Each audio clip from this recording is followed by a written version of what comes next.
Europe خلیجی ممالک میں امیگریشن، ویزوں اور تارکین وطن سے جڑی دیگر اہم خبروں کا معتبر چینل. دیکھتے رہیں احساس نیوز. احساس نیوز کے ناظرین السلام علیکم. امجد ارشاد چودھری نئی ویڈیو کے ساتھ آپ کی خدمت میں حاضر ہے. آج میں یہ ویڈیو لے کر آئے ہوں بڑی افسوسناک کی کہی جا سکتی ہے. برصغیر میں آپ کو پتہ ہے پاکستان ہو، بھارت ہو، ایون یہ کہ بنگلہ دیش ہو، یہاں ایک صدیوں سے کلچر آ رہا ہے بابوں کا، پیروں کا، اور یہ جو ہے نا یہ آہستہ آہستہ کم تو ہوا ہے تعلیم کے ساتھ، لیکن یہ ختم نہیں ہوا. لیکن ایک اور افسوسناک بات یہ ہے کہ جو یہاں کے برصغیر کے لوگ جو ہے وہ مغربی ممالک میں چلے جاتے ہیں تو وہاں پر بھی ہماری جو پرانی نسل ہے خاص طور پر وہ اس کلچر سے باہر نہیں آتی، اور پھر وہاں پر بھی اس طرح کے افسوسناک واقعات پیش آتے ہیں کہ جیسے اب یو کے میں یہ معاملہ پیش آیا ہے. ایک ہندو پنڈت، سادھو، بابا، آپ اس کو جو بھی کہہ لیں، جو خود کو بھگوان کا اوتار کہتا تھا، تو اس نے خواتین کا استحصال کیا ہے. تو اس کے 2 کیس تو سامنے آئے ہیں. اب ہو سکتا ہے پتہ نہیں مزید بھی کیس ہوں. لوگ خواتین ذرا ڈرتی ہیں کہ گھر والے کیا کہیں گے اور یا باقی معاشرہ کیا کہے گا، لیکن 2 کیس اس کے سامنے آ گئے ہیں اور اب اس کے خلاف مقدمہ برطانیہ میں چلنا شروع ہو گیا ہے. تو یہ پھر کہوں گا کوئی کسی بھی مذہب کا ماننے والا ہے، ہر مذہب میں جو مذہبی پیشوا ہوتا ہے اسے تو کسی بھی صورت میں اجازت نہیں ہوتی وہ کسی نامحرم کے ساتھ جو ہے وہ بیٹھے اس سے بات کرے، خاص طور پر تنہائی میں، یا اس سے کچھ اس طرح کی مطالبات کرے. لیکن یہ ہمارے جو برصغیر کے لوگوں کا پتہ نہیں نہ جانے کیا عقیدت میں اتنے وہ پاگل ہو جاتے ہیں کہ وہ یہ چیز بھول جاتے ہیں. خاص طور پر خواتین خاص طور پر جن کے جو گھروں میں مسائل چل رہے ہوتے ہیں شوہر کے ساتھ یا باقی بچوں کے ساتھ یا کسی کے ساتھ، وہ بڑی آسانی سے ان نام نہاد جو ہے بابوں کا، سادھوؤں کا، پیروں کا شکار ہو جاتی ہیں. جناب عالی یہ کہانی ہے شمالی لندن کی. بیرنٹ کے علاقے میں ایک مندر ہے، بڑا مندر ہے، اور یہاں پر جناب مرالی کرشن پولیکال یہ جناب عالی یہاں پر جو ہے اس کے انچارج ہیں، پنڈت ہیں. اور اتنا بڑا یہ مندر ہے اور اتنی بڑی اس نے اپنا جو بنائی ہوئی ہے اپنی مذہبی سلطنت یہاں پر، کہ خود کو بھگوان کا، یعنی جو ظاہر ہندو مذہب میں بھگوان خدا کو کہتے ہیں، تو بھگوان کا اوتار کہتا ہے. اور اس کے نتیجے میں لوگ اس سے اتنے متاثر ہوتے ہیں کہ پورے یو کے سے جو ہے نا وہ ہندو مذہب کے ماننے والے جو ہے جو خاص طور پر کمزور اعتقاد والے ہیں وہ اس کے پاس آتے تھے، اور میں بڑی تعداد خواتین کی بھی ہوتی تھی. تو اب اس کی 2 کہانیاں سمجھ میں آئی ہیں. دونوں خواتین کی کہانیاں ہم آپ کو جو بھی کورٹ کیس میں سامنے آئے ہیں وہ ہم آپ کو بتائیں کہ جی پہلی خاتون تھی. وہ خاتون جو ہے اس کا اپنے شوہر کے ساتھ جو ہے وہ معاملات اچھے نہیں چل رہے تھے. تو وہ خاتون نے ابھی پولیس کو بتایا اور پھر عدالت میں جو پیپر پیش ہوئے کہ اس نے کہا کہ اس کا شوہر اس کو طلاق دینے پہ تلا ہوا تھا، اس سے علیحدگی پہ تلا ہوا تھا، لیکن وہ چاہتی تھی کہ اس کا شوہر اسے نہ چھوڑے کیونکہ بچے جو ہیں اس کو یہ خدشات آگے بھول جائے گا. تو وہ اس بابے کے پاس گئی جو اپنے آپ کو جو ہے وہ مختلف نام اس نے رکھے ہوئے تھے، سوامی بھی اور بابا بھی، دونوں نام جو ہے وہ استعمال کرتا تھا. تو اس کے پاس گئی، اس نے کہا جی وہ بابا جی میں تو اس مشکل میں ہوں تو مجھے اس مشکل سے نکالیں. تو اس نے اس کو کہا جی ہاں اس مشکل سے تو تم نہیں نکل سکو گی، تم اپنے گھر کا تو تم اپنا گھر تو نہیں بچا سکو گی، لیکن میں تمہیں اس کا حل بتا دوں گا. میں جو ہے بھگوان کا اوتار ہوں اور میرے پاس اس مسئلے کا حل ہے، تم میرے پاس آتی رہو. پھر وہ خاتون پہلے اس خاتون کے پاس جانا شروع کر دیا. پھر آہستہ آہستہ اس نے بابے نے اس سے نمبر لے لیا تو اس کے بعد اس نے اس کو میسیج کرنا شروع کر دیے، واٹس ایپ پہ کالیں کرنا شروع کر دیں. اسے یہ کہتا تھا کہ تم ویڈیو کال کرو مجھے. تو وہ خاتون بتاتی ہے کہ پہلے تو میں نے ظاہر ہے یہ سمجھی کہ شاید یہ مجھ سے میرے مسئلہ حل کرنے کے لیے مجھ سے اظہار ہمدردی کے لیے کالیں کر رہا ہے، لیکن ان کالوں کے دوران پھر اس نے ایک ایسی حرکتیں شروع کر دیں جس سے یہ خاتون جو ہے تھوڑا وہ پریشان ہوئی. لیکن اس کے باوجود وہ جب کہتے ہیں نا بندہ پھنسا ہوا ہوتا تو کچھ کر نہیں سکتا، لیکن اس کے باوجود یہ خاتون جو ہے اس کے پاس جو ہے اس مندر میں جہاں یہ جو اس نے مندر بنایا ہوا اور جو اپنا عبادت خانہ بنایا ہوا ہے وہاں پر جاتی رہی اور اس سے ملتی رہی. تو وہاں پر بھی اس خاتون نے کہا کہ وہاں پر بھی اس نے ان کے ساتھ 1-2 بار ایسی حرکتیں کی کہ انہیں لگا کہ یار یہ تو بہت اچھی غلط حرکتیں کر رہا ہے، جو اس کی تو اجازت نہیں ہونی ہے، ہمارے دھرم میں تو اس کی اجازت نہیں ہے. لیکن وہ ظاہر ہے پھر وہ کہتی ہیں کہ میں ڈر گئی کہ یہ تو اس نے اس دوران ان کے اوپر خاتون کے اوپر اتنی دھاگ بٹھا لی تھی کہ میرے پاس کالا جادو ہے، میں تو بندوں کو مار بھی سکتا ہوں، میں تو جو ہے وہ ان کے گھر بھی اجاڑ سکتا ہوں، میں مزید خرابیاں پیدا کر سکتا ہوں، میں تمہاری اولاد کو نقصان پہنچا کسی اولاد کو کہنے کا مطلب یہ کہ اس خاتون کے دل میں بھی خوف ملا. تو یہ خاتون بہت حد تک برداشت کرتی رہی. پھر یہ خاتون بتاتی ہے کہ ایک دن اچانک یہ جو ہے اپنے ڈرائیور کے ساتھ میرے گھر آ گیا. گھر کا ایڈریس تو اس نے لے لیا تھا اور کہا کہ میں تمہارے لیے پرشاد لے کر آیا ہوں، یہ مقدس پرشاد ہے. اور پھر گھر میں آیا تو ڈرائیور جو ہے اس کو باہر بھیج دیا اور پھر وہاں پر اس خاتون کے ساتھ اس نے نازیبہ حرکات کی. کوشش کی، پھر اس خاتون کے مطابق اس نے اس کو جھٹک دیا، اس کو کہا کہ میں اس طرح کی خاتون نہیں ہوں، لیکن یہ بندہ پھر بھی اس کے ساتھ باز نہیں آیا اور مسلسل اس کے اوپر جو ہے وہ اس کو ہراساں کرنے کی کوشش کرتا رہا۔ تو یہاں خواتین اصل میں کمزور ہوتی ہیں۔ اب وہ خاتون یہ کہتی ہے کہ تو مجھے ڈر لگ گیا کہ میرے پہ کالا جادو کر دے گا، مجھے تباہ کر دے گا، میرا گھر تباہ کر دے گا، میرے بچوں کو تباہ کر دے گا، تو اس لیے میں اس کی حرکتیں جو ہے وہ برداشت کرتی رہی اور اس خوف سے، لیکن یہ اس نے میرا پیچھا نہیں چھوڑا اور مسلسل مجھے ہراساں کرتا رہا، اور میرے گھر میں بھی اچانک جو ہے وہ ڈرائیور کو لے کے آ جاتا تھا، کبھی پرشاد لانے کے نام پر اور کبھی کچھ، اور پھر مجھے یہ کہتا تھا کہ مجھ سے تنہائی میں ملو۔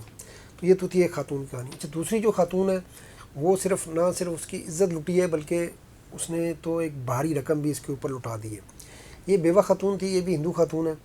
تو یہ اپنے شوہر کے انتقال کے بعد پریشان تھیں، پھر اس کو ذہنی امراض کا بھی مسائل تھے۔ اچھا، یہ بڑا مسئلہ ہے برصغیر میں، کسی کو ذہنی مسئلہ ہو، کوئی تھوڑا دماغ کام نہ کر رہا ہو تو وہ کہتے ہیں کہ بابوں کے پاس لے جاؤ، پیروں کے پاس لے جاؤ۔ یہ نہیں کہتے کہ کسی سائیکیٹرسٹ کے پاس لے جاؤ، کسی ذہنی امراض کے ماہر کے پاس لے جاؤ جس نے اس کا علاج کرنا ہے، بلکہ یہ کہتے نہیں وہ تو جن آ گیا۔ وہ جن کہاں سے آ گیا بھائی؟ انسان کے اوپر جن نہیں، انسان سب سے بڑا جن ہے۔ اللہ تعالیٰ نے انسان کو اشرف مخلوقات پیدا کیا ہے، تو اشرف المخلوقات کو کون کنٹرول کرے گا؟ اللہ کے علاوہ کوئی کنٹرول نہیں کر سکتا۔ لیکن بہرحال یہ ہمارا برصغیر کا کلچر ہے۔ تو یہ خاتون بھی کسی کے کہنے پر اس بابے کے پاس پہنچ گئیں۔ اب اس نے آتے ساتھ دیکھ لیا کہ اس خاتون کے پاس سارا سوال جواب کیے ہوں گے کہ اس کے پاس تو پیسہ بھی بہت ہے اور پھر وہ خاتون خوش شکل بھی ہوں گی، تو اس نے اس خاتون کو بھی جو ہے اپنے پاس بار بار بلانا شروع کر دیا کہ میں تمہارا مسئلہ حل کر دوں گا، میرے پاس کالا جادو ہے، میرے پاس عملیات ہیں۔ اور پھر یہ خاتون بتاتی ہے کہ آہستہ آہستہ پہلے وہ باقی خواتین کے ساتھ ملتا تھا، پھر آہستہ آہستہ اس نے کہا نہیں تمہارے ساتھ جو ہے نا وہ تمہارے مسائل حل کرنے کے لیے ضروری ہے کہ تنہائی میں بھی ہم جو ہے ایسے عمل کریں۔ اور پھر وہیں پر جو جس نے اپنا بنایا ہوا ہے، جہاں پر یہ اپنا مرکز بنایا ہوا ہے، تو وہاں پر بھی اس خاتون کے ساتھ اچھا اور پیسے بھی لیتا رہا۔ جو اس نے کہا تھا کہ تنہائی میں جو عمل کریں گے اس کے 500 پاؤنڈ ہوں گے، اور ویسے جب لوگوں کے ساتھ باقی خواتین بھی بیٹھی ہوتی تھیں تو 25 پاؤنڈ اس کی فیس تھی، باقی سے بھی 25 لیتا تھا، اس خاتون کے ساتھ بھی 25 لیتا تھا۔ تو اس دوران اس نے پہلے ظاہر اس کو پتہ چل گیا تھا کہ یہ خاتون جو مالدار ہے، تو اس نے اس کو 500 پاؤنڈ لینا بھی شروع کر دیے۔ پھر یہ خاتون بتاتی ہے کہ سب سے پہلے تو یہ ہوا کہ باقی خواتین کے سامنے اس نے میری کمر میں ہاتھ ڈالا، تو کہہ رہی ہے مجھے تو بہت برا لگا، لیکن باقی جو خواتین وہاں پر بیٹھی ہوئی تھیں انہوں نے وہ ہنس رہی تھیں اور کہہ رہی تھیں کہ تم تو بڑی جو ہے خوش نصیب ہو کہ جی بابا جی نے جو ہے نا تمہارا اپنے ہاتھ کو تم سے چھوا ہے۔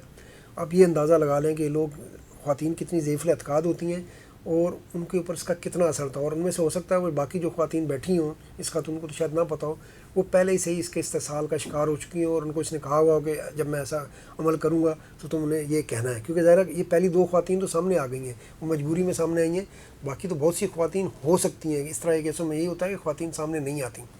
تو بہرحال یہ معاملہ چلتا رہا۔ پھر وہ خاتون کہتی ہے کہ ایک دن سے مجھے ویڈیو کال کر دی، ایڈریس تو پھر کہا ایڈریس دے دو، پھر ایڈریس لیا، اور پھر اس پہلی والی خاتون کی طرح اس کے گھر میں بھی پرشاد لے کر پہنچ گیا، اور پھر وہاں پر جو ہے اس خاتون کو بھی اس نے گھیرنے کی کوشش کی۔ اب وہ خاتون کہہ رہی ہے کہ میں نے تو مزاحمت کی، میں نے کہا کہ نہیں میں اس طرح کی عورت نہیں ہوں۔ تو اس نے کہا کہ نہیں تم اس طرح کی عورت نہیں ہو، لیکن ہم جو ہے پچھلے جنم میں تم جو ہے میرے ساتھ تھیں، یعنی تم میری بیوی تھیں۔ اب آپ اندازہ کریں کہ اس خاتون کو گھیرنے کے لیے، کیونکہ اس کے پاس پیسہ بھی تھا اور وہ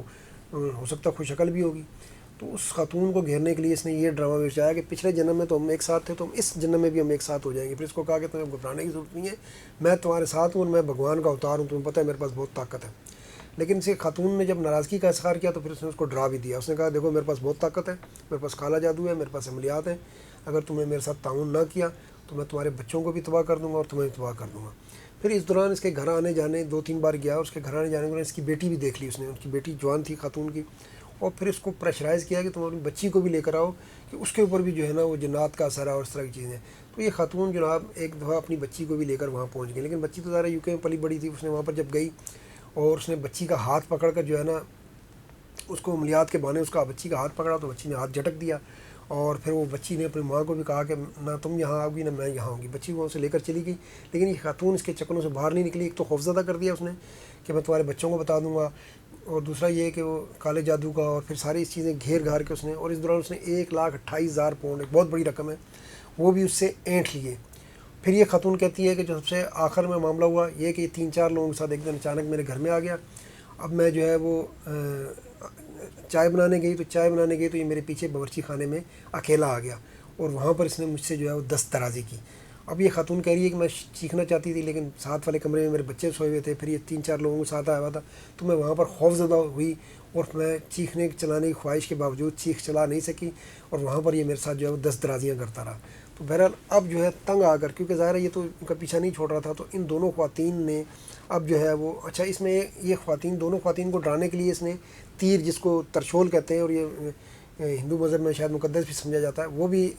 اپنے دکھاتا تھا یہ واٹس ایپ کالوں میں کہ دیکھو یہ تیر ہے اور یہ تیر جو ہے یہ بہت نقصان پہنچا سکتا ہے اگر میں آپ کو چاہوں۔ تو اب بہرحال یہ سادھو صاحب جو ہے اور یہ بابا سوامی جو ہے یہ اب ان کے خلاف کیس ہو گیا ہے، دونوں خواتین نے ہمت کیا اور یہ کیس کر دیا، اور یہ برطانوی عدالت میں ان دونوں کا معاملہ اب جو ہے وہ زیر سماعت ہے۔ تو اس کیس میں اس طرح کے کیس مسلسل ہی آتے رہتے ہیں پاکستان اور بھارت میں۔ سبق ہے خاص طور پر خواتین کے لیے کہ خدا را کسی نامحرم کے پاس اس طرح اکیلے میں نہ ملیں، اپنے مسائل حل کرنے کے لیے اپنے گھروں کے اندر ان کا حل تلاش کریں، اگر شوہر ناراض ہے تو اس کو راضی کریں، کوئی بابا، کوئی سادھو، کوئی پیر آپ کو وہ راضی کر کے نہیں دے گا، بلکہ وہ آپ کا جب آپ ان کو اس طرح کے مسائل بتاتی ہیں تو اس سے فائدہ، ناجائز فائدہ اٹھانے کی کوشش کرتے ہیں، مالی بھی اور جسمانی بھی۔ تو کم از کم میں تو سمجھتا ہوں کہ جو مغرب میں لوگ رہتے ہیں انہیں تو کم از کم اتنی ہوش ہونی چاہیے۔ مغربی معاشرے میں وہ دیکھتے نہیں ہیں، وہاں کون سا اس طرح کے چلا رہا ہوتا ہے جو ہے مرکز جن میں یہ مسائل حل ہو رہے ہوتے ہیں، اور کسی انسان کے بس میں کہاں اتنا چیز ہے کہ وہ اس طرح کے مسائل حل کر لے۔ وہ پھر ڈراتے ہیں، جیسا ان خواتین کے ساتھ ہوا۔ اب ان خواتین کے ساتھ دیکھیں نہ ان کی عزت رہ گئی، پورے معاشرے میں خراب ہو گئی نا، جب پورے برطانوی کورٹ میں کیس چلا گیا، میڈیا میں آ گیا، تو ان کے پاس کیا رہ گیا باقی۔ لیکن یہ پھر میں بھی کہہ رہا ہوں کہ پھر 2 خواتین نہیں ہوں گی، ممکنہ طور پر اس میں بہت سی خواتین ہو سکتی ہیں، لیکن باقی شرم کے مارے چھپ رہیں۔ اب ان کی ہمت جواب دے گئی، یہ شریف النفس خواتین تھیں، بس یہ چکر اس میں پھنس گئی۔ پہلی خاتون کی عزت تو بچ گئی، دوسری خاتون کی شاید عزت بھی نہیں بچ سکی، پہلی خاتون نے تو پہلے جان چھڑا لی۔ تو یہ ساری چیزیں اب ان کے لیے خرابی کا سبب بن گئی، یعنی جو مسئلے حل کرانے گئی تھیں وہ تو حل نہیں ہوئے، بلکہ انہوں نے اپنے اور اپنے بچوں کے لیے اور اپنے خاندان کے لیے مزید بدنامی مول لے لی ہے۔ اللہ سب کو اپنی پناہ میں رکھے، لیکن یہ ہے کہ کسی بھی عورت کو اس طرح خاص طور پر تنہائی میں کسی کے پاس چھپ چھاپ کے نہیں جانا چاہیے، نہ ملنا چاہیے، اور نہ اس طرح کے سادھوؤں، بابوؤں، پیروں کے پاس جو ہے اپنے آپ کو ان کے چنگل میں پھنسانا چاہیے۔ آج کے لیے اتنا، انشاءاللہ پھر ملیں گے۔ اللہ حافظ۔